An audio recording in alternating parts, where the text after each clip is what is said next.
Hola, espero que estés muy bien. Muchísimas gracias por estar conmigo en esta ocasión. La verdad es un podcast especial. Te voy a contar por qué. Fueron tantos proyectos de Marvel en el transcurso del año que entre mis ocupaciones personales y entre tantas cosas me fue imposible llevarle el paso a Marvel. Es muy bueno porque uno como fan agradece que haya contenido a tope. Tenemos contenido desde enero, luego otra vez en marzo, luego en mayo y así, o sea, cada 2 meses había algo nuevo que ver de Marvel y está padre porque todo está conectando y este universo cada vez se expande más y tanto así que, insisto, no me dio el tiempo de poder llevarle el paso. Entonces la idea de este episodio es hacer como un especial de Marvel 2021, partiendo desde Black Widow hasta Spider-Man No Way Home y el final de Hawkeye. Entonces es un podcast largo, siéntete cómodo, cómoda. Te invito a tomar una bebida, ya sea caliente, fría, depende del clima que te esté acompañando en este momento. Cabe aclarar que va a ser con spoilers, así que si no has visto alguno de estas películas o de estas series, te invito a que la vayas a ver, porque no me quiero detener o no quiero contenerme con los temas, porque la verdad hay muchísimo de qué hablar. Entonces quiero sentirme libre de hablar con spoilers y al mismo tiempo no dañar a lo mejor tu experiencia con algún proyecto. Así que, insisto, si no los has visto, te invito a verlas y regresas para platicar a gusto, ¿sale? Sin más, comenzamos.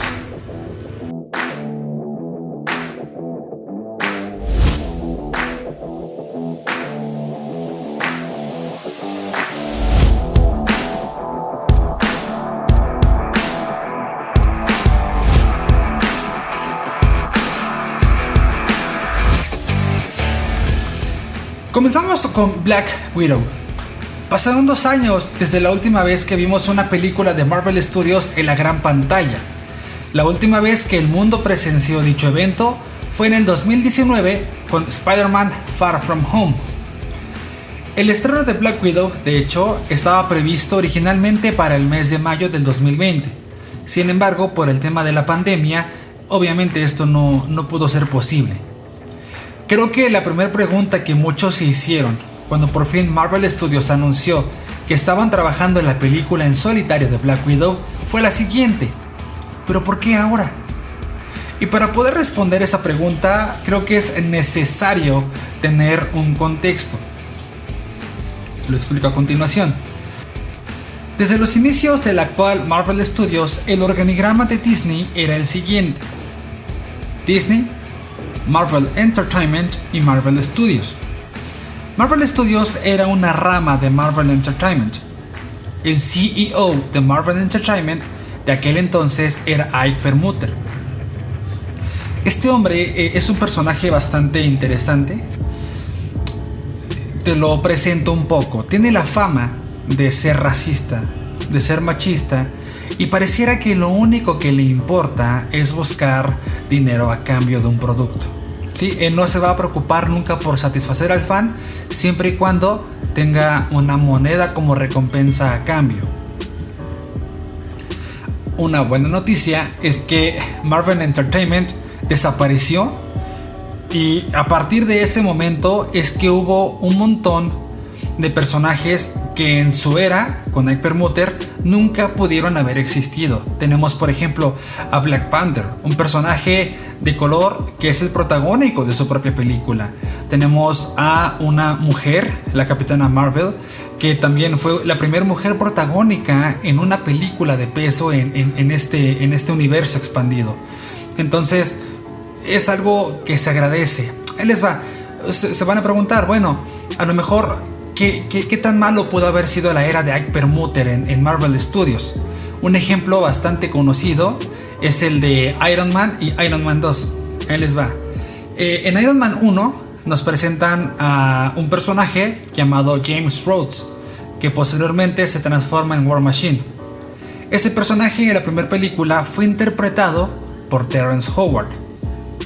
En lo personal, me quedé con ganas de ver qué tenía el actor con este personaje, cómo lo iba a desarrollar. Pero bueno, pasa la primera película y tienes en mente, sí, es Terrence Howard y James Rhodes. Llega Iron Man 2, el personaje en el mundo de Marvel continúa existiendo, pero ahora es interpretado por otra persona. Es Don Cheadle quien toma el lugar de Terrence Howard como James Rhodes. ¿Qué ocurrió aquí?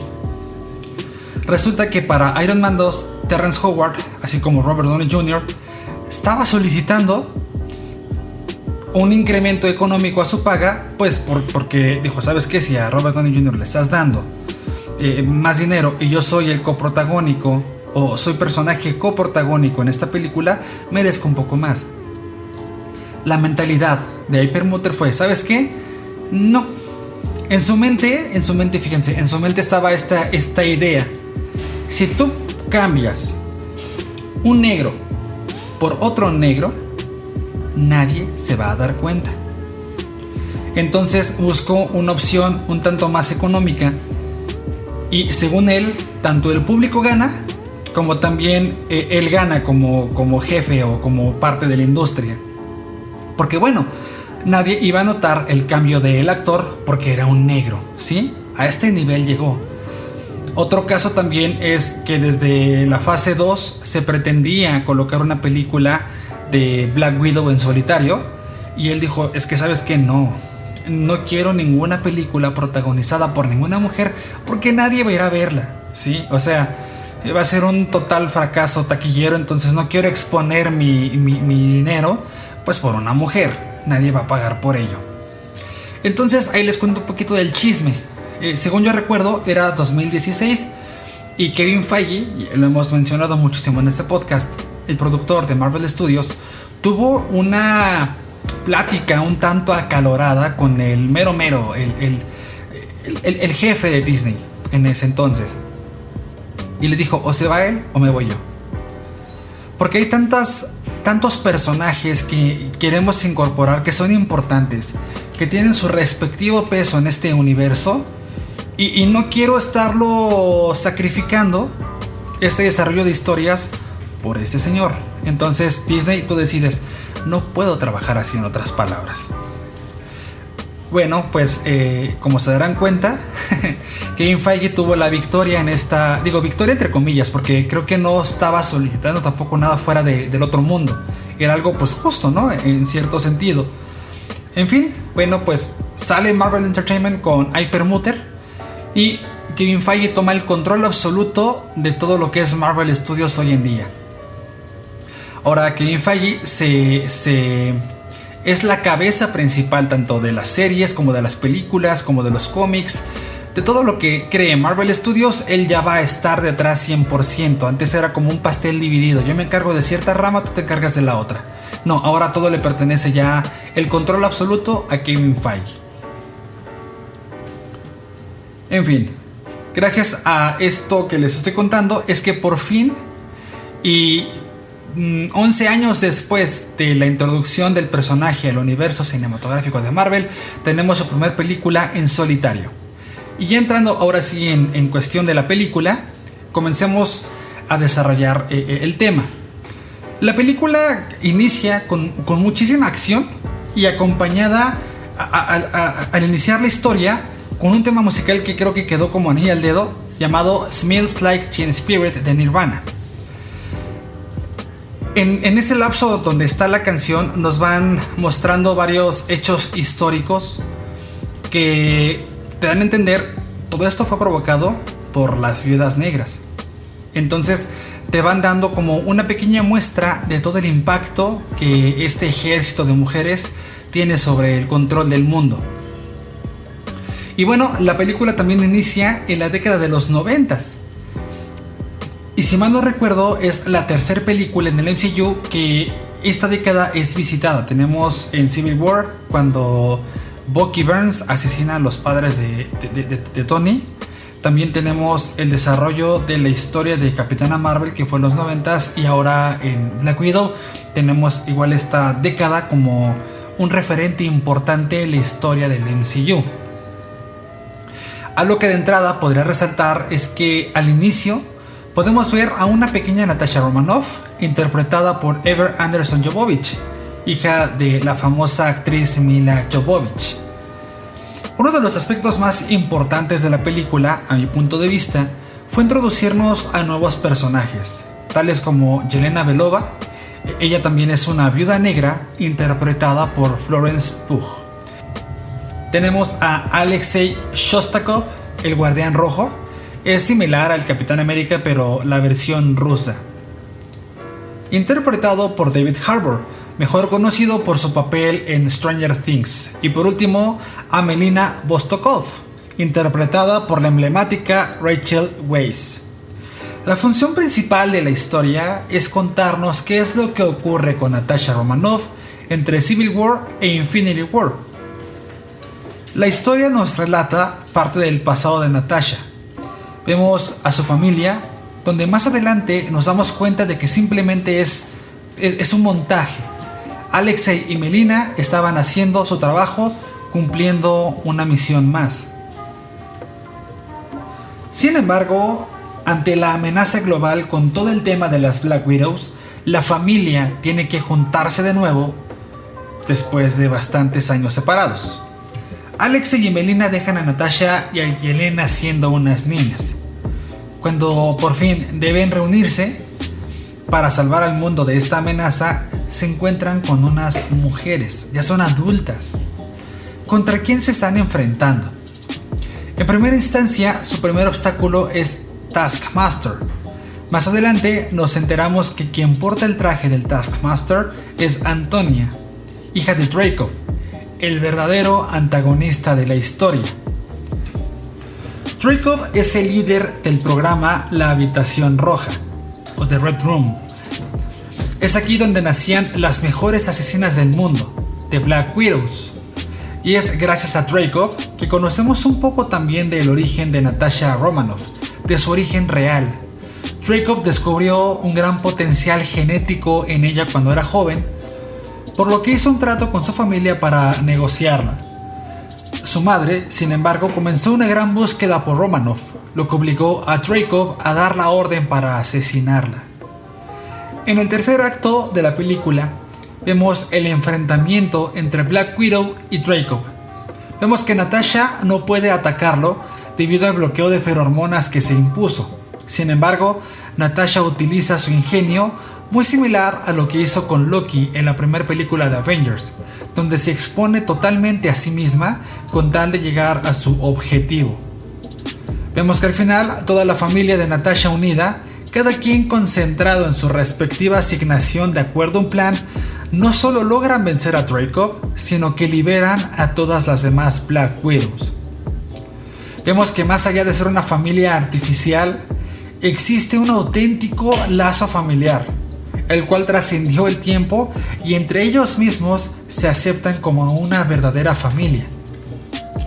Finalmente, ya conociendo el destino de nuestra querida Natasha Romanoff, vemos que se quedan bien fundamentadas las bases para presentarnos a nuestra próxima Black Widow. Sin embargo, vemos que el camino de Yelena como heroína apenas está comenzando, sigue en duda. De hecho, este comentario podría llevarnos ya a la escena post créditos de la película. Vemos a Yelena que está en el cementerio honrando la memoria de su hermana. De pronto, vemos que aparece Valentina Allegra de Fontaine. ¿Se acuerdan que ella salió en Falcon and the Winter Soldier?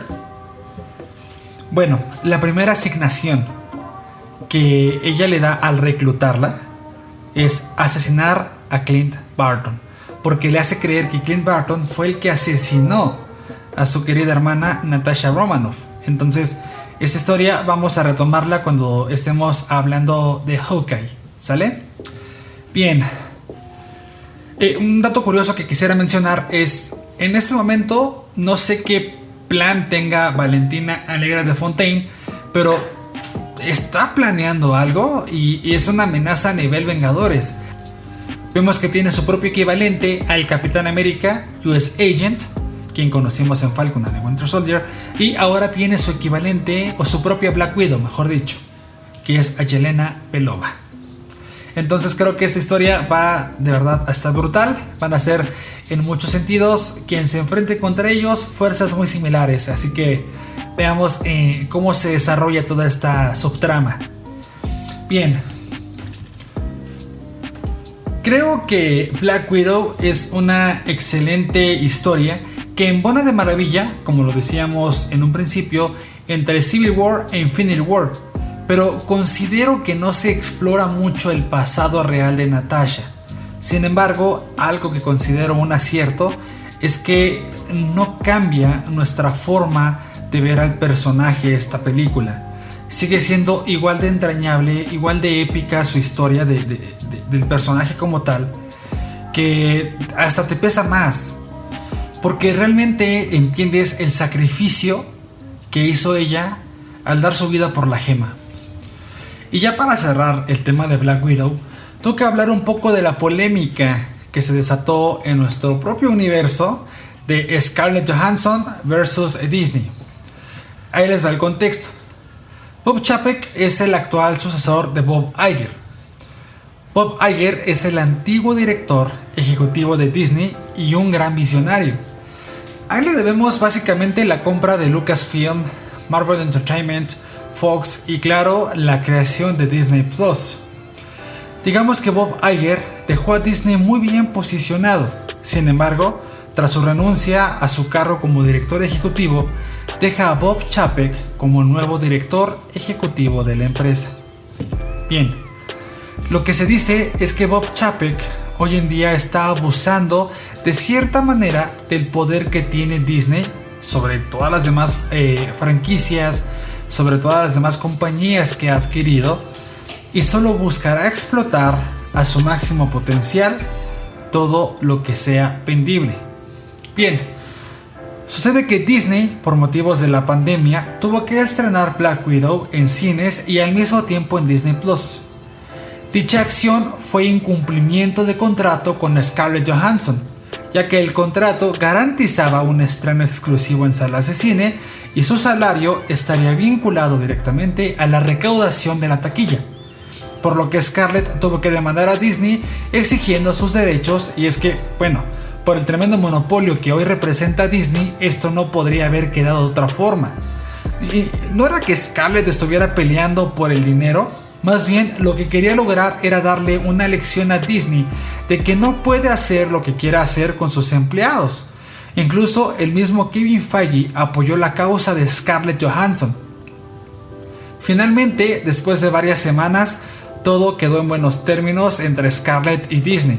Sin embargo, esto queda como una advertencia de que Disney será lo que quiera hacer, será tan grande como sea grande, pero antes que nada debe aprender a respetar a sus propios trabajadores y sus acuerdos, o habrá cierto nivel de consecuencia.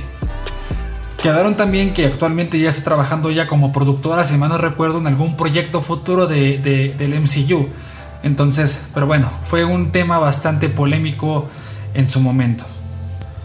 Les recuerdo que no es un podcast especializado en un solo proyecto porque, bueno, duraría mínimo 6 horas. Entonces, trato de ser lo más general posible, pero sin dejar de tocar temas o puntos importantes tanto para el MCU como curiosidades generales de la película o la serie en turno.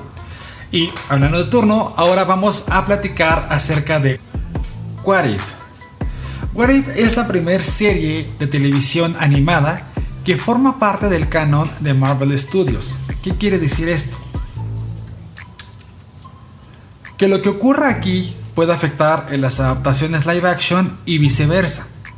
Esta es la cuarta serie de televisión de la fase 4 del MCU.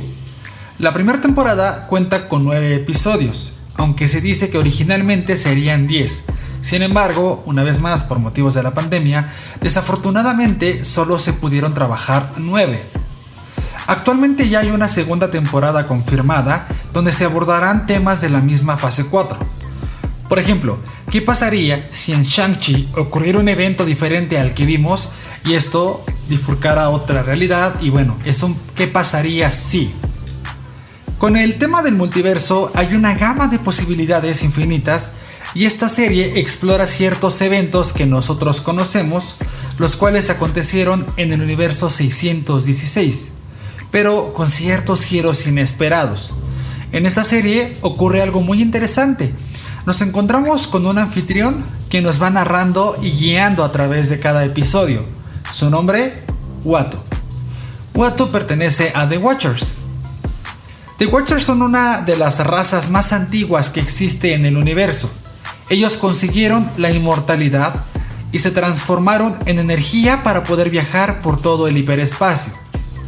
En una ocasión, The Watcher otorgaron energía nuclear a una raza menos avanzada que ellos, llamados los Procilianos, con intención de querer ayudarlos a su desarrollo tecnológico. Sin embargo, lejos de ayudarles, se destruyeron entre ellos mismos. Esto provocó que The Watchers juraran jamás intervenir con ninguna otra raza, resignándose únicamente a observar y ser los escribas del multiverso. A lo largo de su historia, han entrado en constante conflicto con los celestiales, quienes son seres con poder de dioses que destruyen mundos según su conveniencia. De hecho, un poquito más adelante tocaremos el tema cuando hablemos de Eternals. En fin, continuando con la historia, tanto The Watchers como los Celestiales cayeron en cuentas de que ambas razas tenían a un amo en común, The One Above All, el ser supremo del universo. Mientras tanto, Uatu, al tener contacto con los Cuatro Fantásticos, parte de los Vengadores al menos de los cómics, en múltiples ocasiones intervino para ayudarlos a librar sus batallas, ya que Uatu es el encargado de observar todos los acontecimientos del planeta Tierra. Por lo tanto, y al cometer esta acción que tenía prohibida, fue enjuiciado. Bien, después de tener noción de quiénes son The Watchers, vamos a profundizar un poco en la serie. Aparentemente cada capítulo es autoconclusivo. De hecho, al terminar cada episodio tenía la noción, al menos yo, de que había visto una película de 30 minutos, porque está tan bien desarrollada, tan bien adaptada, y aparte con el bagaje ya de experiencias que tienes tú al ver todo el MCU completo, que te deja esa sensación de ok, fue una versión pequeña de la película que ya había visto con un giro inesperado. Básicamente cada episodio tiene cierto paralelismo con el universo 616, hasta que ocurre un ¿qué pasaría si la agente Carter, por ejemplo, recibiera el suero del supersoldado en vez de Steve Rogers? Y así sucesivamente. Durante los 9 episodios vamos observando que los protagonistas de cada historia subsisten en un universo distinto. Cada uno de los personajes protagónicos al final de la serie tienen su respectivo peso. La serie tiene varios personajes que estoy muy seguro llegaron para quedarse, entre ellos a la Capitana Carter, a Thor, T'Challa Star-Lord, a Gamora, a Killmonger y Doctor Strange. Si me lo preguntas, uno de mis episodios favoritos está el primero. Aquí revisitamos el origen del Capitán América, donde en este universo quien toma el manto de capitán es la agente Carter. Mi segundo episodio favorito es donde nace Doctor Strange Supreme. Aquí entendemos lo que representa un punto absoluto en el tiempo, concepto bastante importante en el MCU. Esta versión de Doctor Strange, con tal de poder recuperar a su amada Christine e intentar disolver el punto absoluto, comienza a entrenar, absorbe seres oscuros y místicos como un Hydra, por ejemplo, llegando a tener un poder supremo. Y por último, mis otros 2 episodios favoritos son los 2 que concluyen con esta primera temporada, donde vemos el poder de Ultron si los Vengadores no lo hubieran derrotado y hubiera cumplido con su misión. En este universo Ultron alcanza un nivel de conciencia supremo, donde puede oír y ver a Uatu, descubriendo la existencia del multiverso. En este punto, pareciera que todas las historias que eran autoconclusivas comienzan a interconectarse, y como si fuese el final de una fase, crea su propia película de Vengadores, en una mezcla entre la primera y la última, que es Endgame. Una vez que Ultron consigue este poder supremo, vemos que Uatu se angustia, sabe que una amenaza como esta será un gran problema. Posteriormente, después del enfrentamiento contra Ultron, Uatu se da cuenta que no tiene la capacidad de vencerlo por sí solo, lo cual lo lleva a reconsiderar el juramento que hizo de no interferir con el flujo de la causalidad, y decide buscar apoyo de Doctor Strange Supreme y también de los demás Vengadores variantes de diferentes universos a quienes vimos en los capítulos anteriores. Y es aquí donde nacen los Guardianes del Multiverso. Una vez vencido Ultron, gracias a la intervención del Dr. Arnim Zola, pareciera que todo ha terminado. Es en este momento donde parece que todo podrá empeorar más. De hecho, creo que es una referencia al "Yo soy Iron Man" de Endgame, solo que en un sentido negativo. El protagonista de dicha escena, Killmonger. Afortunadamente, The Watcher siempre tuvo en cuenta que tanto Killmonger como Zola querrían hacerse con el poder de las gemas. Así, cuando las 5 están en el aire, en una disputa entre ambos, Doctor Strange Supreme los encierra. Del mismo modo que Doctor Strange Supreme destrozó su propio universo hasta encerrarse en una pequeña porción de realidad, la tarea de Doctor Strange Supreme será ahora la de vigilar la pequeña esfera en la que ha encerrado a ambos, como si fuese un vigilante de este pequeño universo. Los Guardianes del Multiverso vuelven a donde les corresponde. Peggy regresa a la misma misión inicial de Capitán América y el Soldado del Invierno, solo que en su respectivo universo. T'Challa a conocer mejor a Peter Quill. Thor a su cita con Jane Foster en Las Vegas. Y queda Natasha. Es con ella con quien What If cierra el hilo de un final que se conecta con todos los episodios. En lugar de volver al mundo destrozado y deshabitado al que pertenece, aterriza en el capítulo 3, donde Loki se disponía a tomar la Tierra tras la muerte de los Vengadores gracias a Hank Pym.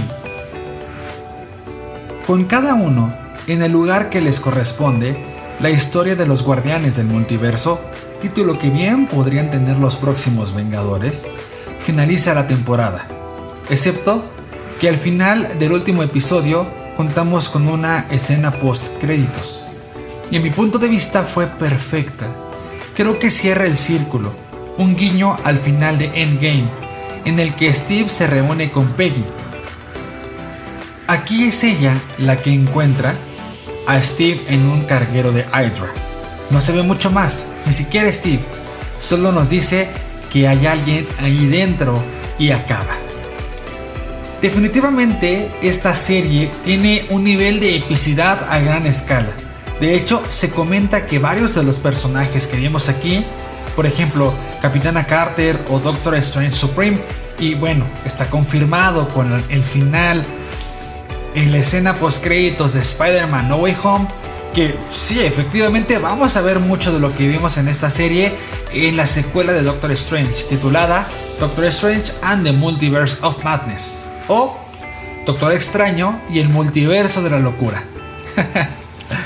La verdad es que sí me provoca mucha emoción, porque digo, esto ya está roto, el universo ya se rompió y hay bifurcaciones, está ocurriendo de todo. Entonces el poder disfrutar tanto en la versión animada como en la live action los mismos personajes y las mismas consecuencias que afectan en una afectan a la otra es asombroso.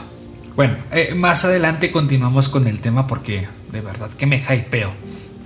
Ya por último, acerca de What If, y no menos importante, me gustaría mencionar que este fue el último proyecto en el que participó nuestro querido y amado Chadwick Boseman como T'Challa. Recordemos que el actor falleció por consecuencia de cáncer y pues es lamentable. De hecho, también se dice que estaban planeando un spin-off de T'Challa Star-Lord. Desafortunadamente no se pudo y tristemente no queda más que decir que Chadwick Boseman descanse en paz. En fin. Y espero con la siguiente película levantar un poquito los ánimos. No quería terminar así What If, pero creo que es un detalle muy importante y digno de ser mencionado. Pero bueno, vamos a tocar ahora el tema de Shang-Chi. Shang-Chi es la segunda película de la fase 4 del MCU. Es dirigida por Destin Daniel Cretton, quien también participó en el desarrollo de guión junto con su escritor de cabecera, Andrew Lanham. Perdón por los apellidos rimbombantes, me es difícil pronunciarlos. El reporte está conformado, una vez más, con los nombres excéntricos para mi lengua española y mi falta de cultura. Bueno, ahí voy. Por Simu Liu, quien interpreta a Shang-Chi. También tenemos a Awkwafina, quien interpreta a Katie, la mejor amiga de Shang-Chi. Tenemos a Tony Leung, quien interpreta a Xu Wenwu, el padre de Shang-Chi. Tony Leung es un legendario actor hongkonés, reconocido por su sostenida colaboración artística con el icónico director chino Wong Kar-wai. Entre otras, también Leung participó en películas como Con ánimo de amar, El arte de la guerra y Chungking Express. Trabajar con el reconocido actor fue muy emocionante para Simu Liu, cabe aclarar. Por otro lado, tenemos a Michelle Yeoh interpretando a Yang Nan, madre de Shang-Chi, y a Men-Jer Shang, quien interpreta a Xia Ling, hermana de Shang-Chi. En general, el elenco es totalmente asiático, ya se habrán dado cuenta, y también asiático-estadounidense, lo cual permitió mantener la esencia cultural de manera intacta. Dentro de la cronología del MCU, esta película se encuentra en el presente, o sea, tiene lugar después de El Blip. Un acierto que tiene la película es toda la representación de toda la mitología china. De hecho, para cierto sector del público, se les figuró como que si la película fuera una adaptación live action de un anime, y que por primera vez se hizo bien. Incluso más de uno soñó con la posibilidad de que el director Daniel Cretton dirija una adaptación cinematográfica de la famosa franquicia Dragon Ball. Piensan que Shang-Chi es la prueba de que sí se puede hacer en Hollywood las cosas bien en las manos de las personas adecuadas. Para el director Daniel Cretton, el anime fue una de las inspiraciones para su película, así lo reveló en una entrevista para Geek Culture. Él dijo: en realidad fue pitch muy personal. Yo hice una presentación de PowerPoint con imágenes de muchas de mis películas favoritas, de cine asiático, de cine chino, de cine coreano, cine japonés, incluyendo un montón de anime. Además, también comentó lo siguiente: yo crecí con Dragon Ball Z y usé un clip de Goku-san haciendo el Kamehameha. Yo enseñé eso como uno de los clips. En la película hay un momento cuando estamos haciendo el tira y afloja y es una escena de padre e hijo. Atención aquí, fans de Dragon Ball, sé que saben de qué escena estoy hablando. Y bueno, el director continúa: hay una escena en Dragon Ball Z cuando hay un Kamehameha que está ocurriendo y dura bastante tiempo. Así que esa fue una de las inspiraciones principales para la película, sin duda. Algo que definitivamente se agradece es la inclusión de la mitología oriental. Muchos de nosotros, por ejemplo, estamos familiarizados con los Long o dragones chinos, gracias a Shenlong de Dragon Ball. En el caso de los zorros de 9 colas o kitsunes en japonés, pues bueno, tenemos a Naruto, o a Shippo de Inuyasha, o a Renamon de Digimon Timers, entre muchos otros. En Shang-Chi, todas estas criaturas aparecieron en Ta Lo, junto con otras provenientes de la mitología y folclore de China. El más importante, claro, fue el dragón, que en la cinta se llamó el Gran Protector, y fue un elemento central de la trama. La que más extraña pudo ser para los espectadores de Occidente, o sea nosotros, es Morris, esa criatura rara con alas. Sí existe en el imaginario cultural chino y es un Hundun o Dijiang, básicamente una representación del caos primordial. Esos seres suelen vivir en un estado de confusión perpetua.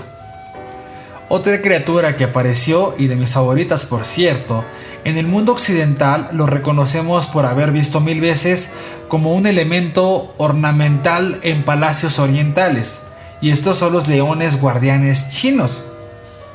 En general, son todos estos elementos que enriquecen bastante este universo. Aunque sí es el mismo del MCU, aquí China sí parece China, al menos para nosotros en Occidente. También algo muy llamativo de la cultura oriental son las artes marciales.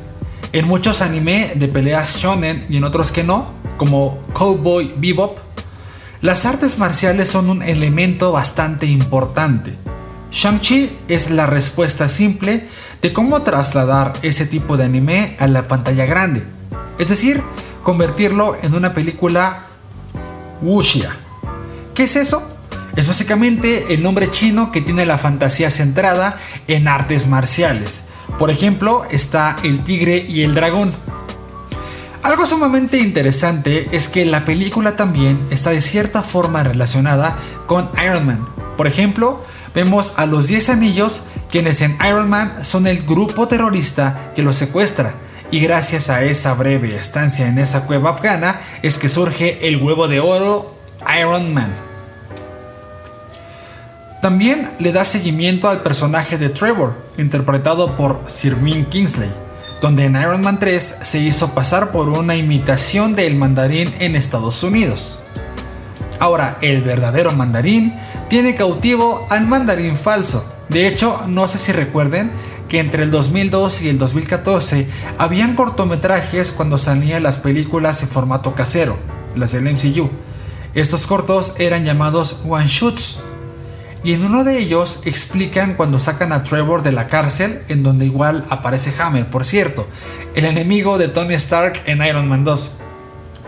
También por otro lado tenemos el cameo de Abominación, el enemigo que se enfrentó con Hulk en la segunda película de la fase 1 del MCU. Este cameo fue para poder recordarle al público que 13 años después de que lo vimos, aún sigue en el mapa y que pronto lo veremos en algo más que un simple cameo. También tenemos a Wong, quien ahora sabe de la existencia de Shang-Chi. De hecho, recordemos que por Spider-Man No Way Home, ahora Wong es el hechicero supremo gracias a que Doctor Strange estuvo blipeado 5 años. Bueno, de hecho, en la escena post créditos básicamente se le da la bienvenida a los Vengadores a Shang-Chi. En la escena aparece Bruce Banner, donde extrañamente aparece solo él. No tiene nada que ver con Hulk, solo es Bruce Banner. El por qué está en ese estado seguramente será explicado en She-Hulk, serie que está desarrollando Disney Plus, donde contaremos con la participación de Mark Ruffalo como Bruce Banner. En la misma escena también vemos a Carol Danvers o Capitana Marvel.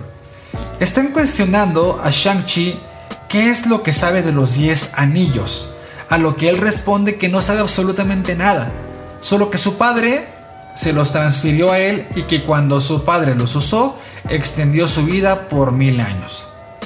El detalle está que cuando Shang-Chi usó los 10 anillos, mandó un mensaje desconocido a un receptor también desconocido. En los cómics, el origen de los 10 anillos es alienígena. Los 10 anillos son como unas gemas del infinito, pero más pequeñas. Aunque en la película, todos los anillos funcionan al unísono, no de manera independiente como las gemas del infinito. Y bueno, ya para finalizar, también hubo una polémica alrededor de esta película en su estreno. Este año Marvel ha sido bastante polémico, Bueno, les cuento el chisme.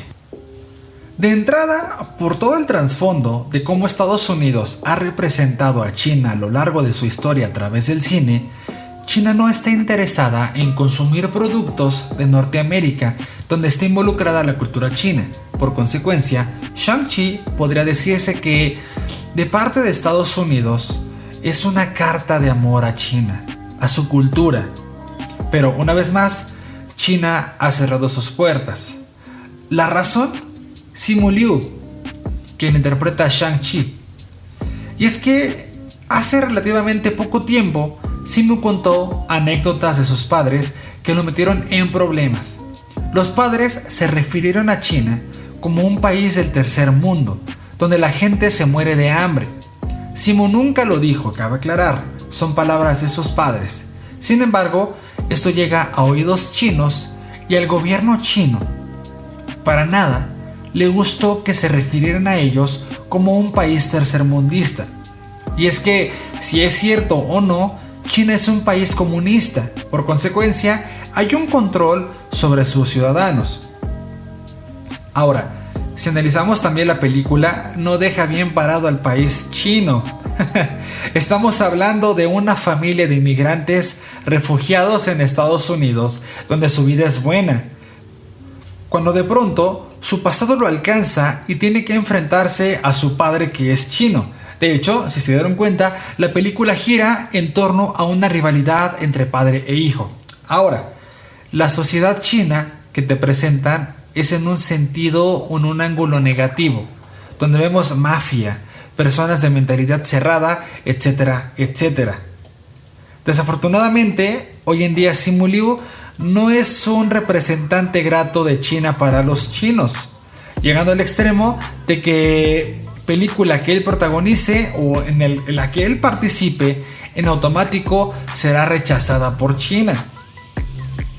Finalmente, Simu Liu ha demostrado ser un actor muy completo. Claramente es un protagónico, o sea, donde sea que esté, estoy seguro que va a brillar. Es una persona que incluso se ha ganado el respeto del mundo. No sé si tú sabías, pero hace no mucho tiempo era actor de fotografías de stock. También Simu Liu sabe Kung Fu. Entonces no tiene que andar malabareando el director de fotografía con la cámara para no captar la cara del doble de acción para que parezca que es el actor protagónico. Realmente Simu Liu es quien está detrás de esos movimientos de artes marciales auténticos. Incluso para muchos representa el nuevo Jackie Chan. Así se las pongo, así. Bueno, pues vamos a continuar con Eternals también. Eternals es la tercera película de la fase 4 del MCU. Su estreno originalmente estaba programado para el 6 de noviembre del 2020, pero una vez más, bendita pandemia, se retrasa exactamente un año. Es una película dirigida por Chloe Zhao. Chloe Zhao hizo historia al convertirse en la primera mujer de color y solo la segunda mujer en términos absolutos en ganar el premio a mejor dirección en los Oscar. La película está protagonizada por un elenco que incluye a Gemma Chan, Richard Madden, Kumail Nanjiani, Leah McHugh, Brian Tyree Henry, Lauren Ridloff, Barry Keoghan, Don Lee, Harish Patel, Kit Harington, Salma Hayek y Angelina Jolie. Y una vez más, discúlpeme mi pésima pronunciación, por favor. The Eternals son un nuevo grupo de superhéroes que es incorporado al MCU. Ellos son antiguos alienígenas que han estado viviendo en la Tierra en secreto durante muchos siglos. Esto con el propósito de proteger a la humanidad de sus contrapartes malvadas, los desviantes. De entrada, algo que me gustaría resaltar de la película es lo imponentes que se ven los paisajes, lo impresionante que se ven los escenarios. Vemos a las Islas Canarias, vemos Londres, Bollywood con todo y su número musical. Y claro que, como mexicano que soy, amé ver a la gran Tenochtitlán recreada en todo su esplendor. Me gusta que, al ser personajes tan complejos y antiguos, la directora se va dando el tiempo de irnos introduciendo en su mundo. Hay cierta frescura e independencia en su estructura narrativa. Por lo mismo, existen opiniones divididas. Ciertas personas piensan que la película está bastante aislada del MCU, a no ser por unas cuantas menciones de los héroes. Y es que, desafortunadamente, cierta parte del público considera que si en las películas del MCU no hay un cameo, o si la escena post créditos no conecta directamente con una amenaza a nivel Vengadores, entonces no vale la pena verla. Sin embargo, estoy seguro, así 100%, que si The Eternals se hubiera estrenado como un film independiente, o sea que no perteneciera al MCU, o siquiera de Marvel, estoy seguro que la crítica profesional la amaría. Además, de cierta forma alabo el hecho de que en esta nueva fase, Marvel está demostrando que puede realizar otro estilo de cine más allá de la fórmula utilizada en toda la saga del infinito. Y me gustaría profundizar un poco más acerca de los Eternos y los Celestiales. ¿Ellos quiénes son? En el principio, recordemos que solo existía The One Above All, quien formó el primer universo, el primer firmamento. Este universo, digamos que tenía cierto nivel de conciencia. Al sentirse solo, este universo creó a los aspirantes, seres que tuvieron la tarea de crear nuevos mundos. Sin embargo, cierta parte de los aspirantes comenzaron con la ideología de poder crear seres conscientes de su propia existencia, que conocieran la vida y la muerte. Este grupo fue autonombrado como los Celestiales. Entonces, esto provocó una guerra entre los Celestiales y el resto de los aspirantes. Esta guerra provocó una gran explosión que dividió el primer universo en millones de partes, lo cual conforma el multiverso en el que ahora existimos. Una vez establecidos como una de las razas más poderosas al principio de todo, los Eternos comenzaron a dispersarse por todas las realidades, creyendo en la importancia de la muerte. Con esta idea en mente, ellos crean seres que aniquilaban mundos. Uno de los Eternos, llamado el Progenitor, cayó herido al planeta Tierra hace unos 4 millones de años atrás, cuando la Tierra era joven y no existían señales de vida inteligente. Esto tras deambular herido por el espacio infectado por la Horda, una legión de destructores. Líquido vital de su cuerpo cayó en la corteza terrestre, y esta es la causa principal de que la vida surgiera en la Tierra. También gracias a ese líquido vital es que existe el Gen X, es el gen que da sus poderes a los mutantes. Más adelante, otros seres celestiales llegaron a la Tierra, atrapados por la curiosidad de todo lo que estaba ocurriendo en el planeta. Los celestiales comenzaron a experimentar con los seres habitantes del planeta de aquel entonces, el mono. Como resultado, su experimento dio origen a 3 razas primordiales. Tenemos a los humanos, seres creativos, quienes someterían a la naturaleza misma a su propia conveniencia. Posteriormente llegaron los Eternos, seres que nacen a partir de los humanos. Los celestiales apresuraron la capacidad evolutiva del hombre y llegaron hasta este punto, seres casi con el poder de un dios. Estos son los Eternos. Y por último tenemos a los desviantes, seres que nacen a partir de los Eternos, pero con una genética bastante fracturada tras tanta experimentación, dando como resultado seres grotescos e inestables. Tanto los Eternos como los desviantes crearon tecnologías más allá que la que el ser humano pudo haber creado. Y es así como los desviantes han intentado colonizar a los humanos y los Eternos siempre los han protegido. Más adelante, entre Eternos surgiría una disputa donde se cuestionaba si se debía gobernar a los humanos o no. Los Eternos, que no deseaban conquistarlos, ganaron la batalla y se quedaron a vivir en la Tierra armónicamente con los humanos. Los Eternos que buscaban dominar la Tierra fueron expulsados por los Eternos vencedores del planeta Tierra, y es así como llegan a una de las lunas más grandes de Saturno, Titán, sedientos de venganza contra aquellos que los desterraron. Es en Titán donde decidieron asentarse y formar una civilización. De los Eternos más conocidos de Titán serían Alars y Suizan, quienes dieron a luz a un bebé diferente al resto de la raza de los Eternos. Su nombre, Thanos, el Titán Loco. Seguro ya lo conoces. De hecho, se cree que Thanos es un híbrido entre un eterno y un desviante. Mientras tanto, en la Tierra, parte de los eternos que habitaba en ella decidieron vivir en Grecia, en el monte Olimpo, donde es por ellos que ahora conocemos a los dioses griegos como Zeus y Hércules, por ejemplo.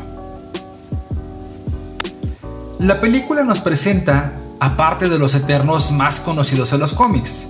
Tenemos a Athena, Icaris, Kingo, Macari, Fastos, a Jack, Gilgamesh y a Sprite. Un dato curioso de la adaptación cinematográfica es que hubo cambios de manera singular en los personajes, en comparativa con sus versiones en los cómics. Por ejemplo, Macari, la velocista, en los cómics es hombre. Fastos, el ingeniero, en el cómic es de otro color de piel. A Jack, quien es el líder de los Eternos, en el cómic también es hombre, al igual que Sprite, el Eterno con cuerpo de preadolescente. Algo que me encantó es que de cierta manera estos seres casi dioses tienen matices muy humanos a través de su historia en la película. Esa búsqueda del ser, quién soy, por qué y para qué existo, son temas que exploran y que después de los acontecimientos de la película están en esa búsqueda de redescubrir su propósito. Ahora sí, por último, hablemos de sus escenas post-créditos. La primera. Tena, Trig y Macari están a bordo de la nave Domo, listos para preparar su siguiente misión: encontrar a otros Eternos para contarles la verdad detrás de su misión. Cuando de pronto escuchan un ruido que los lleva a descubrir un portal que sirve para introducir a Pip el Troll, con la voz de Patton Oswalt, y por supuesto a Eros, mejor conocido como Star Fox y hermano mayor de Thanos. La sorpresa, Star Fox es interpretado por Harry Styles. Creo que esto no lo vieron venir. En Eternals, Eros se introduce a sí mismo como un eterno y les hace saber que él les ayudará a encontrar a otros de su especie. Tus amigos, refiriéndose a Cersei, Kingo, están en graves problemas y sabemos dónde encontrarlos, dice Eros, refiriéndose al grupo que fue capturado por Arishem, el juez, líder de los celestiales. Lo interesante es que no sabemos a ciencia cierta cómo se puede desarrollar esta historia. ¿Acaso habrá serie en Disney Plus? ¿Habrá película spin-off? ¿Quién sabe? En un futuro no muy lejano estoy seguro que vamos a descubrirlo. Bien, la segunda escena post créditos la protagoniza Dean Whitman, interpretado por Kit Harington, actor bastante conocido por ser Jon Snow en Game of Thrones. Bueno, esta escena sucede después de que este planeara revelarle a Cersei un secreto antes de que ésta fuera capturada por Arishem el juez. Dean se encuentra de frente con una misteriosa caja que guarda en su interior una espada, presumiblemente la espada de ébano, una de las armas más poderosas del universo Marvel, acompañada de un texto en latín que dice: "La muerte es mi recompensa". A pesar de semejante advertencia, Dean desea hacer todo lo que está en sus manos para salvar a Cersei, así que se prepara para empuñar la espada. Pero antes de lograrlo, escuchamos una misteriosa voz en off. ¿Estás seguro de que estás listo para esto, señor Whitman? Chloe Zhao, directora de la película, confirmó que la voz en off pertenece a Mahershala Ali, 2 veces ganador del Oscar como mejor actor de reparto. Hablamos de la primera aparición de nada más y nada menos que de Blade en el MCU. En fin, yo creo que recordar la primera película de Iron Man, cuando el MCU solo se trataba de luchar contra terroristas y ver hasta dónde hemos llegado, y toda la mitología que ahora estamos conociendo, da la sensación, insisto, de que este universo no deja de crecer y se sigue expandiendo cada vez más. Y ahora sí, para finalizar el podcast, me gustaría platicar acerca de Hawkeye, la última serie del 2021 de Disney Plus. No voy a tomar el tema de Spider-Man No Way Home en este podcast, porque honestamente sí me encantaría darle su espacio. La verdad estuvo fascinante, insisto, no tengo miedo a hablar con spoilers.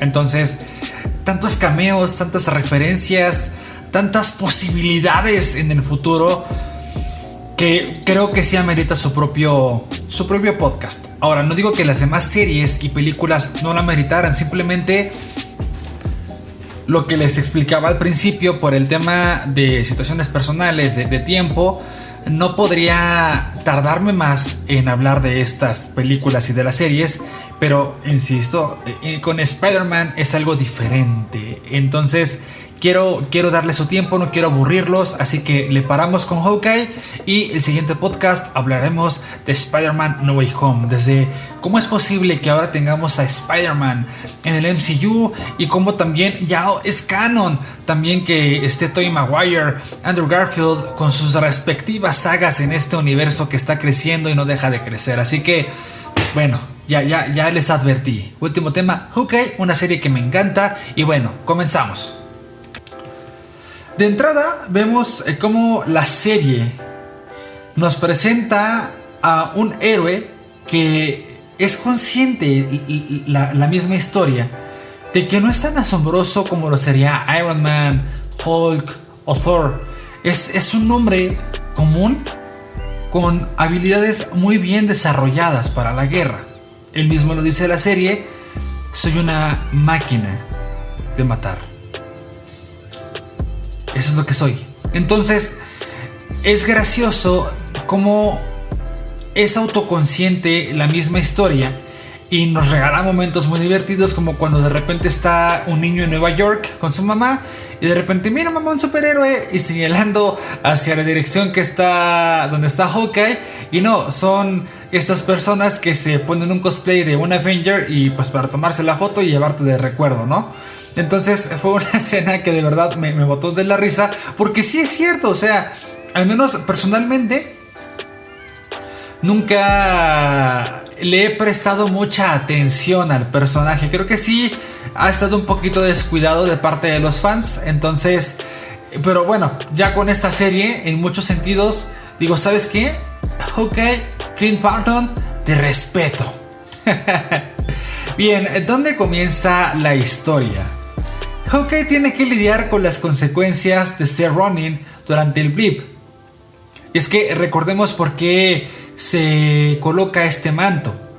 Cuando Thanos chasquea los dedos, parte de las personas o de los individuos que en el universo desaparecen estaban todos los miembros de su familia. Entonces él comienza a generar mucha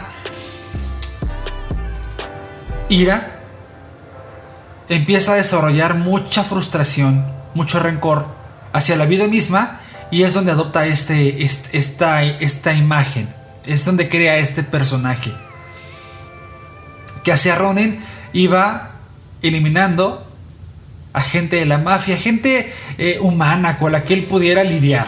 Sí, eran problemas muy terrestres, por así llamarlo.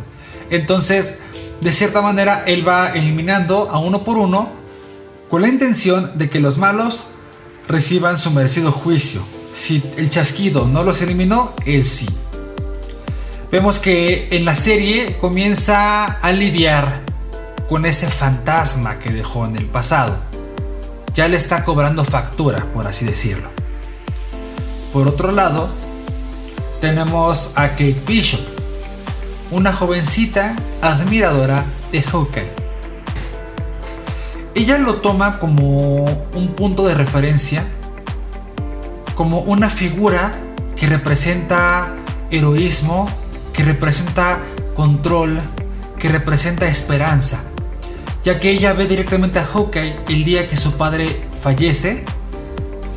Esto provocado por la guerra Chitauri en Nueva York por allá del 2012. Ella lo único que ve cuando el edificio está siendo destruido es a Hawkeye lanzando una flecha heroicamente en contra de un Chitauri. Entonces ella crece con esta admiración profunda hacia este personaje y básicamente su vida la va moldeando a la arquería, a intentar en algún punto ser en lo más mínimo parecida a este superhéroe. Y antes de continuar desarrollando el tema de la serie, me gustaría comentarles una sensación, una experiencia más que sensación que tuve con Hawkeye. Bueno, en el 2015 que sale Daredevil y todas las demás series que nacieron a través de Daredevil, que fue Luke Cage, Jessica Jones, Iron Fist y luego Defenders, me transportaban a New York. Sí, me gustaba esta onda de superhéroes un poquito más realista, no tan galáctica, no tan cósmica, simplemente problemas de barrio. Y como los vigilantes tenían sus propios problemas también personales y los veías en la faceta nocturna como los defensores, pero al mismo tiempo con sus problemas en sus trabajos, con sus familias, con sus padres, sus madres, etcétera, etcétera. Entonces, Hawkeye me hizo sentir de nuevo que estaba en New York, con problemas neoyorquinos, en calles neoyorquinas.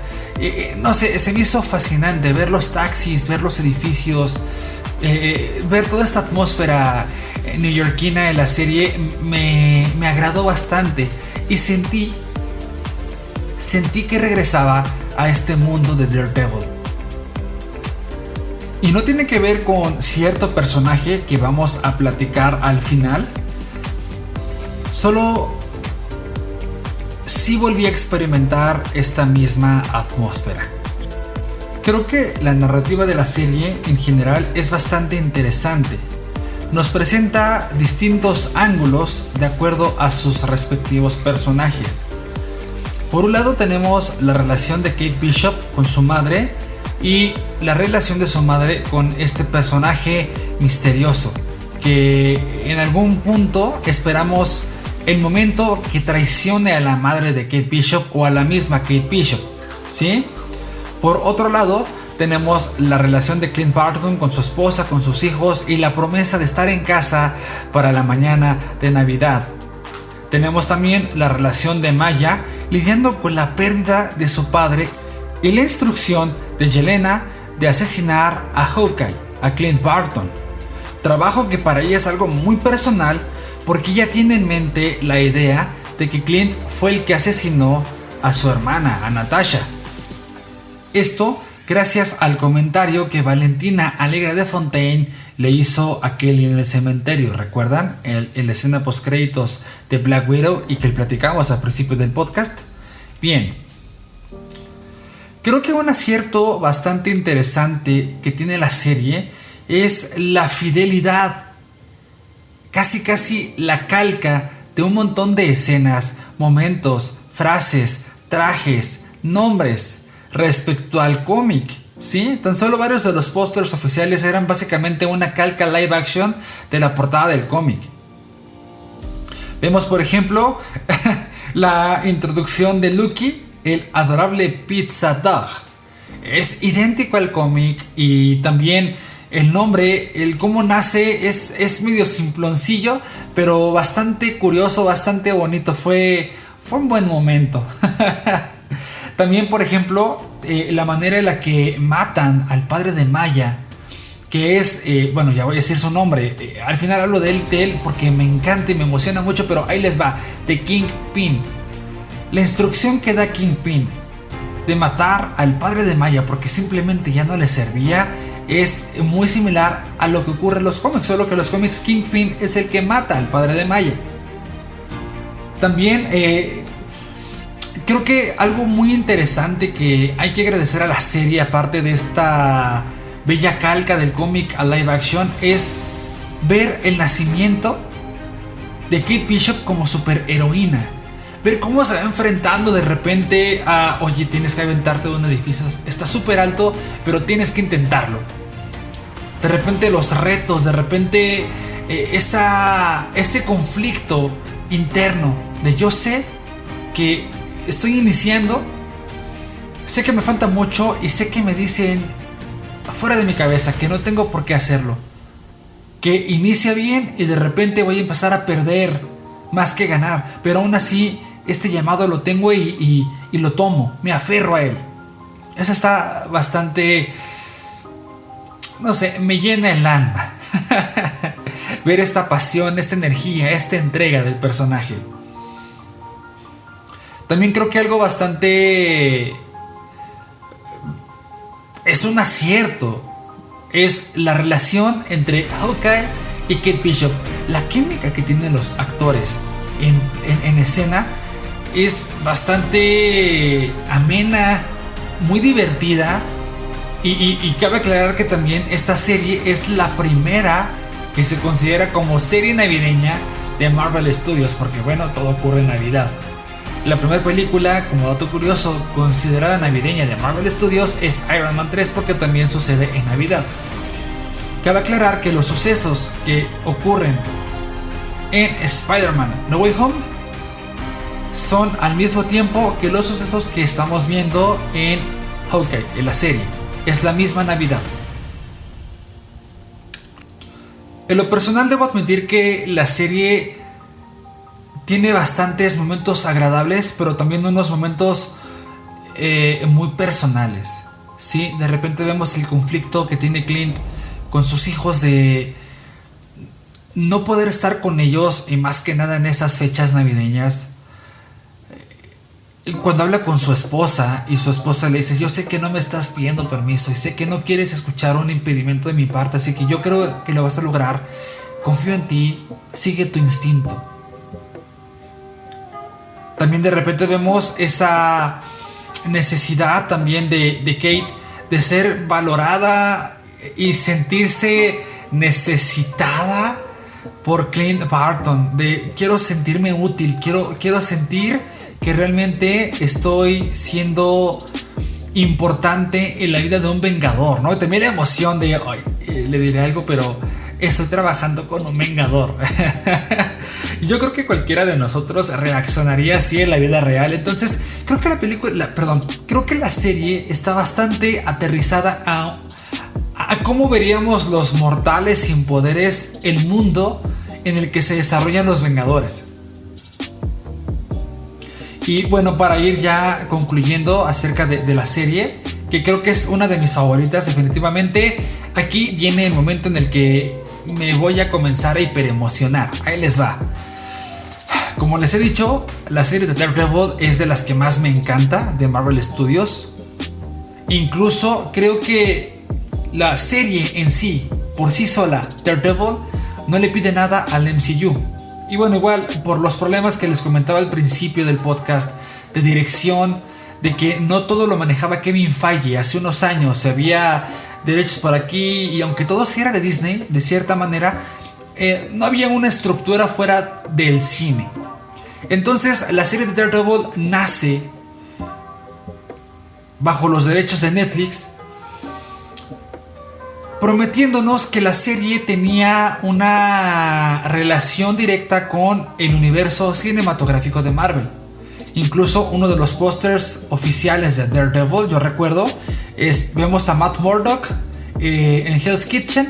A lo lejos se ven los titanes de New York y vemos la Torre Stark. Pero la serie parecía que no tenía una relación directa con menciones, nombres, acontecimientos del mundo cinematográfico de Marvel. Entonces sí existía esa duda. De hecho, la serie de Daredevil se sitúa justo después del 2012, del ataque de los Chitauri, cuando viene Loki y destruye pues Nueva York. Pero bueno, son poquitos detalles que la relacionaban directamente con la serie. Sin embargo, el papel que interpreta Vincent D'Onofrio como Kingpin, el papel que interpreta Charlie Cox como Daredevil, son para muchos de los mejores papeles jamás vistos en una adaptación de cómics interpretada por estos actores. De hecho, para muchos, incluso para mí, Kingpin como villano está a la altura de Thanos, si no es que me llena más las motivaciones, me llena más a lo mejor la esencia del personaje que mismo Thanos, así se las pongo. Y es que cuando te empiezas a... No sé, tiene frases épicas, tiene momentos épicos. Es increíble la serie. En fin, de repente se cancela las series de Netflix. Y bueno, para muchos de los fans fue una noticia bastante emocionante. ¿Por qué? Teníamos la idea ya de que Disney, Kevin Feige, iba a incorporar a estos personajes en el MCU. La duda era si seguirían siendo los mismos actores o no. Y es que si eres fiel seguidor de la serie, es imaginar a Daredevil con otro actor que no sea Charlie Cox, es imaginar que a lo mejor llegue Iron Man interpretado por otro actor que no sea Robert Downey Jr. o al Capitán América interpretado por otro actor que no sea Chris Evans. Entonces, esta serie traía de regreso a Vincent D'Onofrio como Kingpin. Y cuando aparece, Dios, es impresionante. Yo creo que el Kingpin que nos presentan en el MCU, el que se enfrenta contra Kate Bishop en esa escena, es muchísimo más imponente y más despiadado que el Kingpin que vimos en Daredevil. Entonces creo que Kevin Feige va a darnos un excelente desarrollo de personaje. Muchos teníamos la idea de que si iba a ser canon Daredevil o no. A la fecha, al día que estoy grabando este podcast, lo único que se sabe es que Vincent D'Onofrio confirmó que sí es el mismo Kingpin, el de Daredevil, que el de Hawkeye. Esto canoniza entonces al menos las series de Defenders como parte del MCU. Esperemos que Kevin Feige lo confirme realmente. Las palabras de Vincent D'Onofrio respecto a Kingpin son las siguientes: siempre fue establecido para mí que fue luego del blip y que él perdió el poder que tenía en Daredevil y ahora él lo que quiere de vuelta es a New York. En Hawkeye él considera que perdió un poco del control de su ciudad y quiere su ciudad de vuelta. Entonces, bueno, el final donde Maya le dispara es igual casi como en el cómic, solo que en el cómic, no recuerdo, pierde uno de sus sentidos a través de ese disparo, pero no pierde la vida. Y se dice por ahí también, no me gusta caer en especulaciones o rumores porque, bueno, no lo considero tampoco tan necesario, al menos no en el podcast, pero vale la pena mencionar. Se dice por ahí que este Kingpin va a tener un desarrollo tan importante como lo tuvo Thanos en las subtramas, porque va a aparecer en otros proyectos. Incluso también todo el mundo quiere ver a Kingpin aterrorizando a Peter Parker, tal y como ha ocurrido más de una ocasión tanto en los cómics como en los videojuegos. Entonces, bueno, me emociona mucho porque igual otro dato curioso, el mismo día que sale por primera vez, porque hasta entonces eran rumores y especulaciones y una fe increíble de los fans, pero no era nada seguro.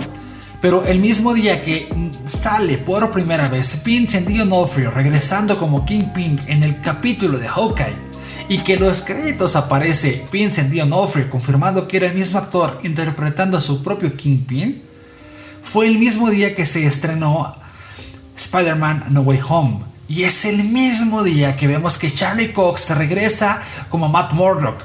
Spoiler del podcast de Spider-Man.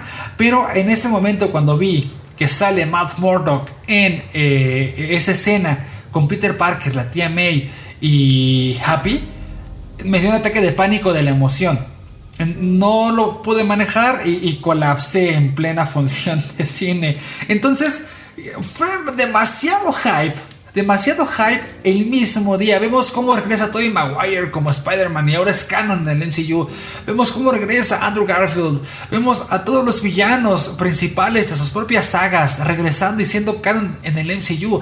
Y de repente ver a Vincent D'Onofrio regresando como el Rey, como Kingpin, y ver a Charlie Cox regresando como Matt Murdock y saber que a lo mejor todo lo que ya vivieron ellos en sus respectivos mundos en la serie de Defenders sí ocurrió, y esos personajes en el MCU tienen esas memorias, esas experiencias. Es como que Les juro que me encantaría gritar aquí de la emoción que estoy sintiendo, pero me contengo porque intento ser profesional.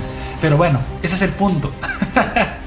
Creo que la verdad Marvel este año se voló la barda. Desde WandaVision en enero, posteriormente conocer al nuevo Capitán América, Loki, What If, Black Widow. O sea, son tantas cosas que ya la saga del infinito se ve pequeña.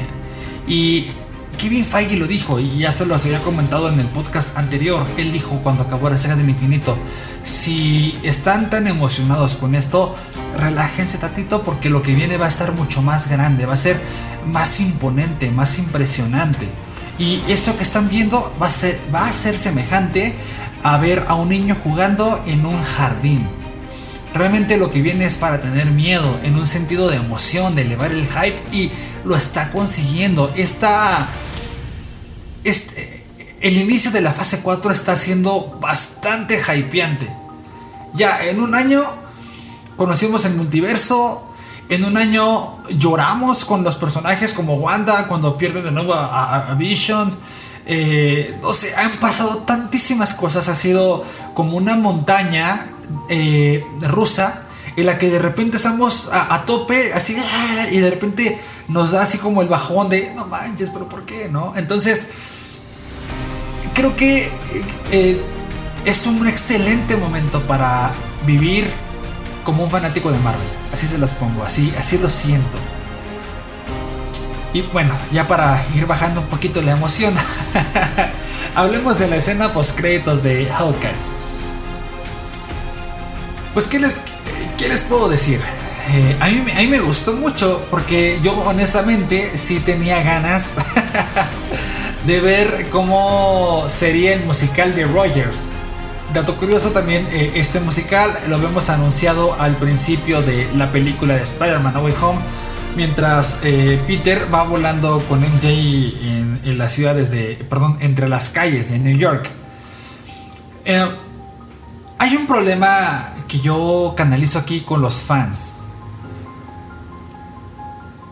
Este capítulo nos dio la primera probadita de quién es Kingpin en el MCU.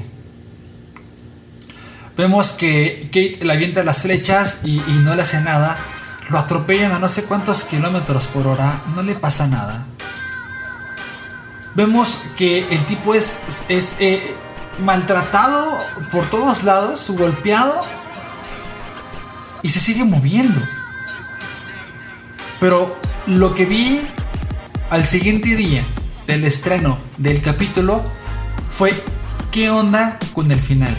¿Qué onda con la escena post créditos? Y ya lo habíamos platicado también antes, pero creo que está bien que Marvel haga este tipo de cosas, porque este fandom que juzga toda la película, o que juzga toda la serie o todo el capítulo solo por una mala escena post créditos, es como que, amigo, pero date cuenta, ¿no? Creo que está bien que Marvel no siempre tenga que ser tan pretencioso y que nos dé ese tipo de yo me acuerdo que acaba el capítulo y dice Happy Holidays for Marvel Studios, y luego aparece el musical. Fue un número completo y fue un regalo de parte de Marvel, porque se estrenó justo la semana de Navidad del 2021. Entonces fue como: mira, te voy a dar un regalito. No es algo asombroso, no es algo impresionante, es un detalle que te ofrezco por estar aquí, por compartir este tiempo con nosotros. A mí me encantó. Pero el musical, y de verdad yo creo o considero que algo se debe estar cocinando por ahí en nuestra realidad, en nuestro universo, y creo que no está muy lejos de poder ver realmente una puesta en escena de parte de Broadway de Los Vengadores.